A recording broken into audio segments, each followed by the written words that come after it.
Hello, lovely loves. I wanted to get on really quick and I decided not to do a visual, just on a little discussion on other people's opinion of you. So, you hear all the time, especially within spiritual communities, about how you have to get to the point where you stop caring what other people think. And I do agree with this, but this is to a point.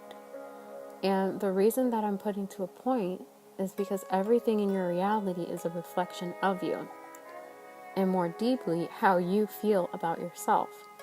All the pain and annoyance that you may attribute to someone outside of you is a way of coping with a part of you that you're seeking to deny. This is not something that we're consciously aware of because we've buried it so deep that we're unable to access it. And that's why we're seeing it out there, because we buried it so deep we can't even access it consciously. Okay, so I'm one that feels that humanity as a whole, in general, is going through a process of bringing darkness to light. This means that all aspects and reflections that we have hidden away and ascribed as something they are is being brought directly to all of our awareness for our release. This involves others' opinion of you. Now, let me first say, when someone has an opinion of you, the actual words or assessment itself is of little importance. What is of the utmost importance is how you feel when you receive this information from them. Recently, I've been told I'm many things. I've been told I'm beautiful, lovely, smart, neurotic, love itself, bratty, creative. It's been a range. And all these descriptive words have been used to describe me over just the past month or two. And the words itself mean nothing, but how I allow them to make me feel means everything to me. My daughter writes me the sweetest notes. She's, just learning how to really spell and write. She's 6 years old. And she'll write, "My mom is love," or "My mom is good." And coming from her, I give it importance because I know that, there may be one day that she writes something entirely different about me. And remembering these days and just being in awe of these days is everything for me. This brings me to the importance of the importance that you're giving to the person in relation to their assessment of you. So we all start out as children and we instinctively want to please our parents. This is because it is our instinct as what we are as love to want to extend that love, and we want to give all of it away. We want to extend all of it. This is how real growth is achieved. It's achieved through extension and sharing. This is why children almost desperately want their parents' approval. In the society that we're in, we experience scarcity, and we're taught from a young age that approval is earned and that love is earned through the right acceptable actions. This is why we place so much value of our own self-worth in relation to others' opinion. Our only function here is to extend and communicate love. Once we can recognize this, we can see that someone else's opinion of us only impacts the perceptor's ability to receive. Yet the illusion or reason behind the feeling is shared, as all feelings are shared. So however they feel about you, you may either feel this way about them or about yourself, which ultimately is the same thing. It just depends on how much you have projected the feelings outward. So you're saying, "Oh, I'm going to put it on them instead of on me." And it's the same way. It's all the same thing. So I'll give you a recent example. I recently had someone call me a brat. And honestly, it doesn't mean anything derogatory to me because I see it as a cute term. Sometimes I feel like my daughter displays bratty behavior because the word is usually associated with children.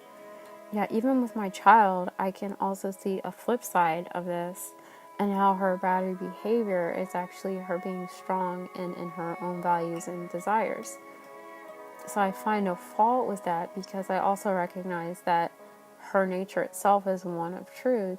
So she's behaving in a way that is destructive. I'll just let her know and why, and usually she can move beyond it.